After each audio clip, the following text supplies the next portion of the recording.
memory of Papa is when Papa would ask who's your favorite, and I would say Grammy, and he would act up and grab me and tickle me. Then he would say, and then I would say, Papa, Papa, my favorite is Papa. Also, I liked Papa rode on a crazy roller coaster with me at Dollarwood. I remember all that. Okay, any other volunteers? Because I have a list, I can volunteer you. Eli, you want to go next? Sheila, go. Okay. Y'all already heard most of my stories with Daryl. All my accidents happened with Daryl. Yeah. Of course, I guess I was, like you said, the pesky little sister. And I think everybody's always heard the one about being on top of the propane tank. Getting, you can't hit me, you can't hit me. And I did. You did. But you know, I did not remember you getting into so much trouble, but you remember that part, don't you? I think that's about the only spanking I really remember Daddy giving to me. And it's all because of your pesky little sister. But I've got another one too. When you first got your Grand Prix, remember the blue car? Yeah. And you would let me ride with you sometimes home from church, and sometimes you say no, and I just couldn't understand why you wouldn't want your little sister to come along with you. I was one of them teenagers, I guess. Yeah. But I'll tell you, it was just a couple of years after that, though, or maybe a year, and all of a sudden we started changing. Sure, you can ride with me. I don't care if you ride with me. And he would help me with things and do things. And I thought, what is going on? We would sit in the car. I remember hearing Your Kisses on the List. Do you remember that song? Yeah. Like, I remember sitting in the car and you singing that one and stuff. And that's when I realized he fell in love. And he became a different person. It was no longer the pesky little sister that sang off. So Dad, when this task was given to everybody, it was very specific in their storytelling. And I said, for certain ones, like Sheila's, like she said, and you know, some people might stay with it, some people might not, and that's okay. But hers was admiration or being pestered. Yeah. Like pestering little sister type thing, yeah. But I admired you when you fell in love. I definitely knew. Yeah. A whole different brother. This one is from Stephen. See if we can hear it. I have to turn it up here. I think this one's still playing. Let me see.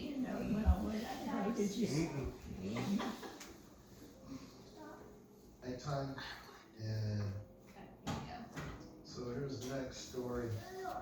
So came back, visited grandma and y'all in the military, and we got in late at nighttime, and y'all were out in the field in the pasture fixing the fence because it got broke.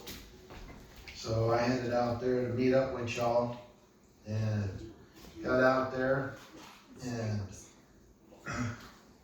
was watching y'all fix the fence, and I had to go use the bathroom. So I went away from the fence into the middle of the pasture to use the bathroom, and all y'all heard was me yell.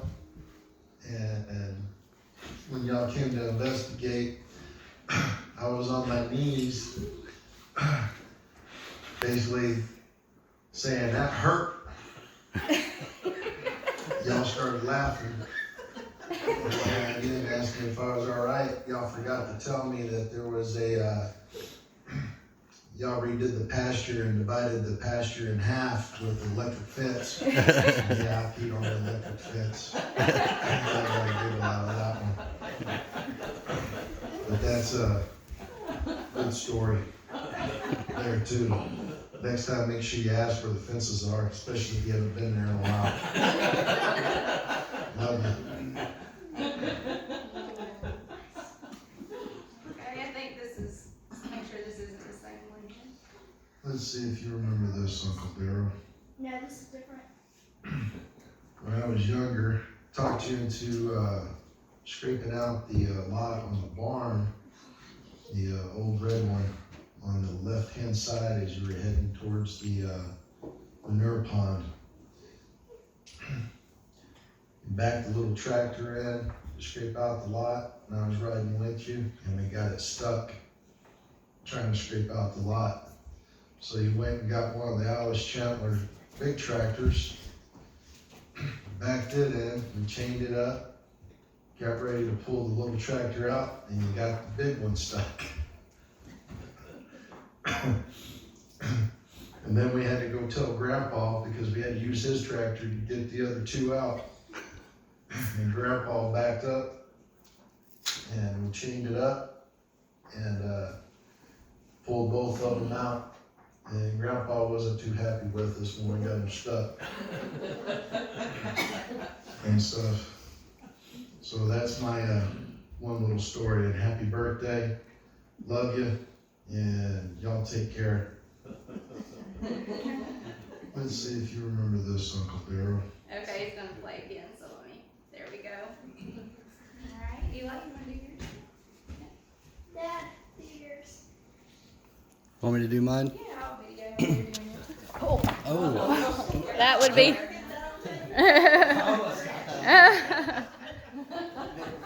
What a trip. Well, mine, just to piggyback off Stephen, most of my stories involve Daryl bailing me out in one way or another. As a lot of you know, I wasn't raised on a farm. I was raised in a small town, rural area, but had no idea the most farm-like thing I ever did was mow a lawn before. But when I first started dating Nina and going out to the farm, Daryl let me go milk cows and drive the tractors and all this other stuff. And then eventually he kind of just trusted me to do things on my own out there. And more than once, I know Ina and I were out there with my old truck and tried to drive to the back field for some reason. And I got my truck stuck. Daryl had to drive the tractor out there to pull me out. And then just recently, my other truck I got out there, I made it out there fine on the way back. I got stuck. Daryl had to come pull me out, bail me out again. But I know all of you have already heard the story of Daryl asking me to clean out the PVC pipe that ran off from the milk barn into the poo pond. And how I stepped off into the poo pond not knowing that it was the actual pond and slowly, very slowly, sank to my near death. Daryl came over there, he's like, where's Cliff at or whatever, and he saw me, just my arms waving. Once again, he had to pull me up out of there and bail me out. So I've learned a lot since I've been married, and a lot of what I've learned is coming from Daryl having me help on the farm. So. And the clothes that you had on at the time, we had to just throw them away because they They were done. done, yeah. Terrible death by poop. Oh,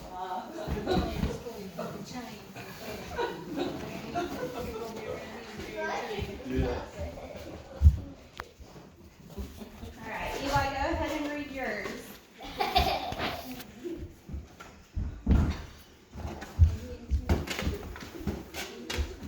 Loud and proud.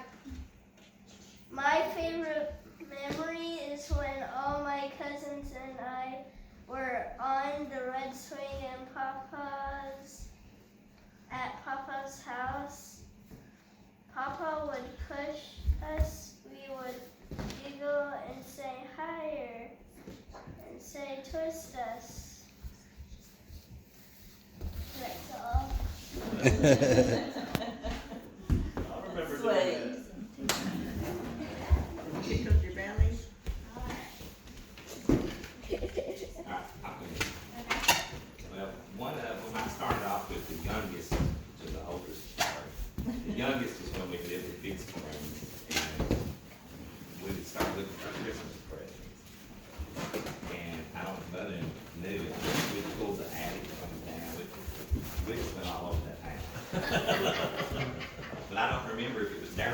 never mind. They still like I it. still like it. But then the other one was when, Daddy was in the field one day, and we had taken fuel over there to fill up his combine. And we're in 100-acre field. And the brown truck was parked, and it had just filled him up. And he got in there, and instead of going frontwards, he backed up and went right into the truck and crashed it, smashed it. And, I think me and Gerald just looked at it, and Daddy got out and said, who parked that truck there? And I think me and Daryl looked at each other like, did you do it or did I do it? Who's gonna own up to this one? It's your turn. That's one of them. There's a lot of different ones, but it's hard to remember all of them. It was like, yeah, he's back in the combine, it wasn't his fault, it was our fault, because we got the truck there. No, it's backing up. But we got a good laugh out of it. Yeah. Hey, and And then a good dance. the other thing was, we went to open the door and it worked, we looked for the good side, at least the door would shut. Yeah.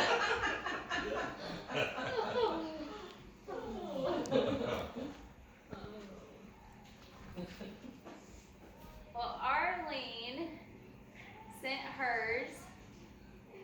See if we can. Okay, she said, it was 1975. Fred was stationed in Alaska for a year. Stephen and I lived in a trailer that we bought from South Carolina on the dairy farm next to Dad, Mom, Glenn, Daryl, Sheila. Daryl and I had a dentist appointment that summer in Lawrenceburg. I don't remember the dentist's name, but his office is where Pettis Funeral Home is now. We enjoyed the ride to the dentist office because it was a beautiful sunny day and we were able to enjoy each other's company. We walked in and were escorted to our individual stations to get our cavities taken care of. Daryl and I were introduced to, is it nitrous? Nitrogen, I guess. Oh man, laughing gas. This was a new general sedative dentist we're using. So, and she made sure new. When the dentist was finished, we were told we could go home. We got in the car and homeward bound. We were drowsy and very happy. We giggled and laughed at each other all the way home. When we arrived at home and somewhat staggered into the house, Mom took one puzzled look at us. We told Mom what had happened, still giggling and laughing. Mom told us we looked pretty pitiful and she didn't know how we made it home. Daryl and I giggled, getting a headache, felt nauseous and sleepy. And well, it was Wednesday night and Daryl and I were still in dreamland and didn't make it to church. I believe to this day, if Daryl hadn't been with me to keep me awake, I wouldn't have made it home safely. Love you, your older sister, Arlene.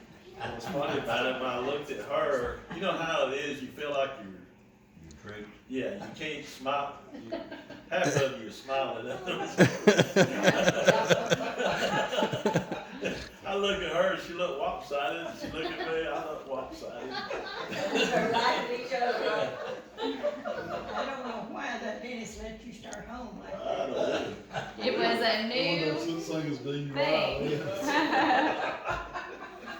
Did they give them too much? No, they just weren't used to it, I guess.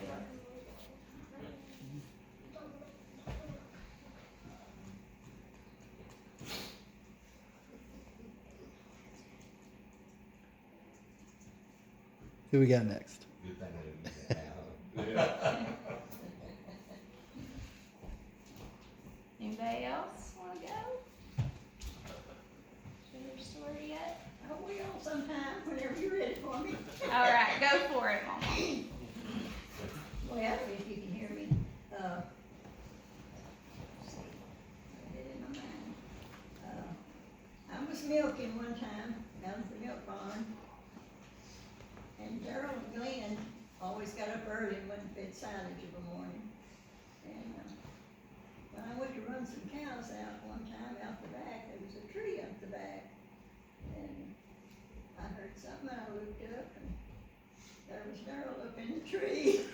Sleeping.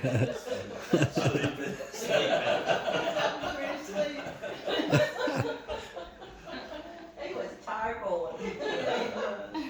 And another thing I remember, one time, he wanted a motorcycle.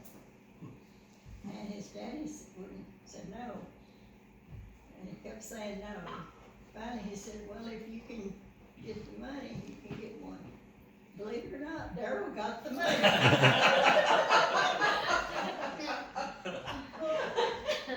So had nothing to do with it, but he had the motorcycle.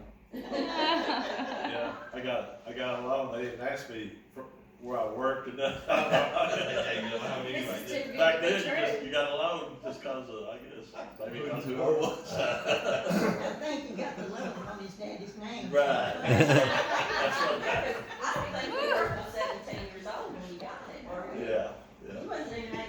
There's so many laws about what y'all been through, that they wouldn't let you go home from the dentist like that anymore, they wouldn't give you a loan, they just made it no fun anymore. And you wouldn't know the statistics to pass the test and know how drunk you were that day. And that's the scariest thing. But Aiden's fixing to find out those statistics. I guess the scariest hour was about Darryl, when he was just walking real good. We had high concrete steps at the back porch, and he fell out that and hit his head. And when I picked him up, it was sunk in about that far. And then the time I got in the house, it was poked out about like that.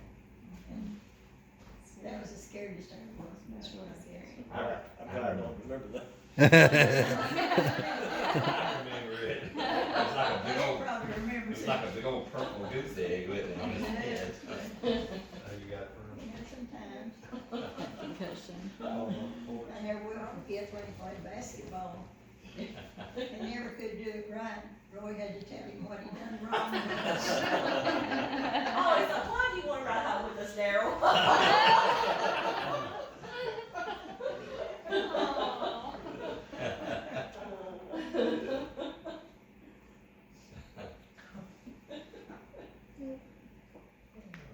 Me and Darryl never did get, we never lived close enough to really do much together, but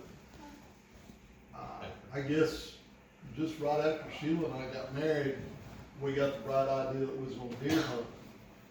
And, I had a little place that was way out on CC Road. Well, Darryl worked around and he got his permission over to Bruton's. And, so we didn't really do much scouting. I think we walked out there one time and put us some chairs down next to the trees. We didn't have stands. But, that morning it was blue cold and we split up and went down. And during that morning, it thawed up. I mean, it got soft. So whenever we started coming back out, where it had been plowed, every time you try to take a step, you try to take your boots off. When we met up on the far side after we had both tracked through that and standing there talking, we heard something, turned around, and there goes a deer walking behind us. I'll tell you how good a deer hunt is where we're He just walked up there one time, don't you? Yeah, then, I didn't know nothing about deer hunting. It's that one, he done started a rumor about you that you couldn't do nothing. Yeah. He proved wrong now. They weren't too scared of me until just recently.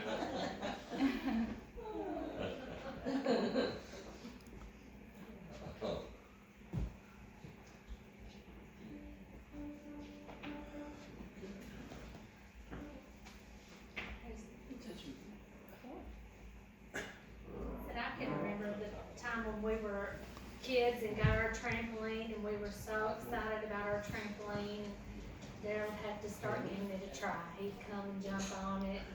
He'd get a little bit more risky every time he jumped on it. He started turning flips on it, and as tall as he was, and all that, jumping just as high as he could. He'd start doing those flips and back flips, and just flip right off into the yard.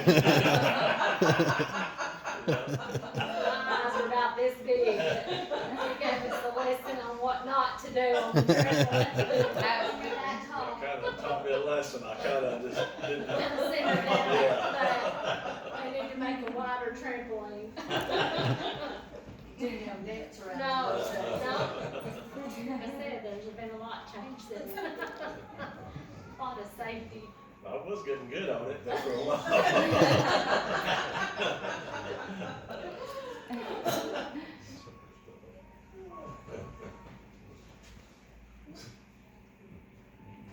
I always wish I was a Vandy game because Daryl's never late for a Vandy game. But the first time he came to take me four-wheeling, I didn't think he was ever gonna show up. Finally showed up, and then we got stuck. And then he came to college, or is that when it was? Yeah, he came to college, and I thought, he's not coming.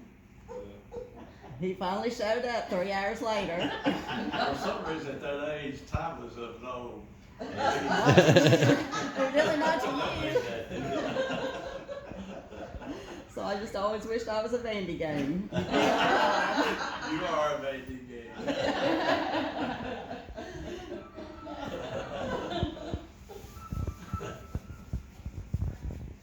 Or the Vandy, he'll pick you every time. Last call, anybody else? Well, I was assigned adventurous. And I'll be honest, I don't know that I've ever known Daryl to be adventurous. I think Sheila must have got it all worked out of him before I got it. Boy, it beat it out of you. Yeah, maybe that was it. But just thinking back to when I was younger, the one thing that always stands out to me, I guess, was video games have always been something that just always brought out the competitiveness, and we still do it today. I can remember Daryl and Dad coming in from Dairy Barn, and just as soon as they get through the door, we'd be firing up that old Odyssey video game. And that big old tube television, and we'd crank that thing out for a couple hours at least. And bowling was a little too adventurous for a Yeah. while. The biggest thing I remember about Jeremy is riding home from church with us and Daryl saying, "What do you think about Pam being your aunt?" And you're like, "That'd be okay." So we come in the house and everybody was there because they were doing something for my birthday, I think. It must have been March. And Charlotte said, "Jeremy, what have y'all been talking about? What have y'all been doing?" He said, "Oh, he just wanted to know if Pam wanted to be my aunt." Yeah. Hey. Let Jerry ride with you. That's We didn't know he was a blabbermouth. He knew you were. He started laughing. I'm glad y'all figured out you can't trust kids with secrets. Where's your purse? Okay, alright. Last call, anybody else? I have one from Rachel, but I was gonna wait and make sure. Alright. So Rachel says she really, really wanted to be here. Like, really bad. Like, to the point where she had called me and was like, should we move the venue to my house? And because I don't think I'm going to be able to make it there. And I didn't say, are you crazy? You know, because I just wasn't going to do that. But, you know, that's just how much she really wanted to be here. And I'm like, Rachel, you just, you know, wait till Friday, see how it goes. I mean, this was after she had the baby, she said this. So just see how it goes. And so she, you know, she realized she has to take it easy. And but she shared her story and said, when Ina asked me to write a story about Dad, my first thought to myself was just me and Dad on the farm. Our bond was in the time spent together working and talking. There is a specific story with a beginning, middle, and end timeline. There's just a bold presence of instill dependability and love. Dad didn't know all he was getting into when he signed those adoption papers.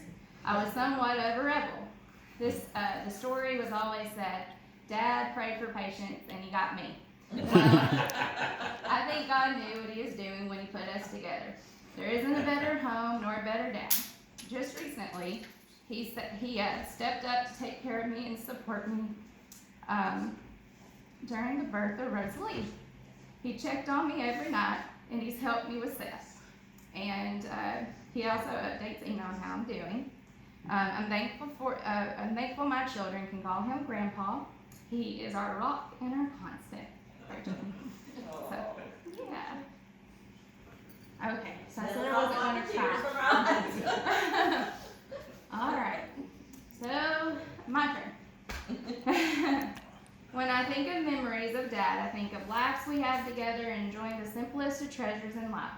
I remember eating together at the bar. I don't know if you remember this, but the little house on Gore Road, we had a bar, and we were eating breakfast, and there was a microwave clock. And the reason we kept looking at the clock is because it was set on how long I had to eat, because, just to stay focused, and mainly Rachel too, she had to stay focused and make sure she got her eating done.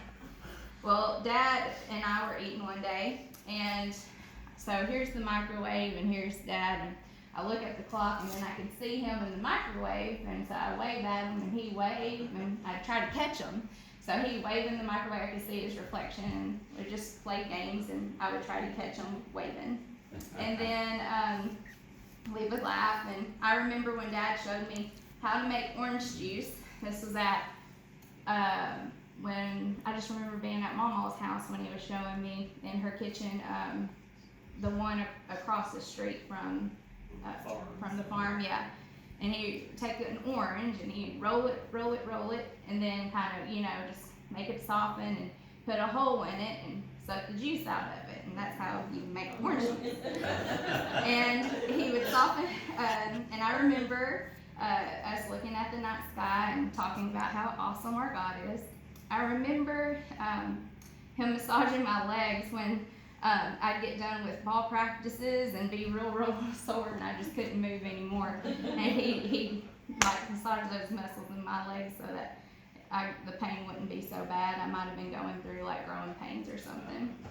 And I remember him always trying to make me feel better when I was mad or sad, when I lost a game or maybe got in an argument.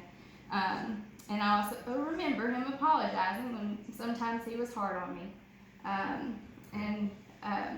I remember one of my favorite memories, and Rachel's too, when we were talking about this.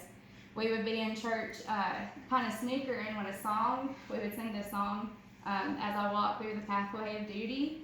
And so we would sing that song and start snookering because like all of us would like literally be walking through, duty later on.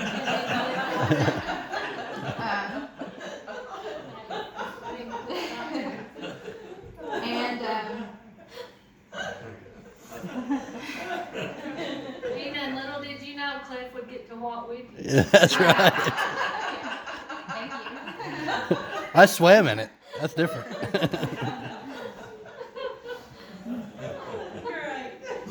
And I remember watching my dad cry and mourn when his dad had passed away.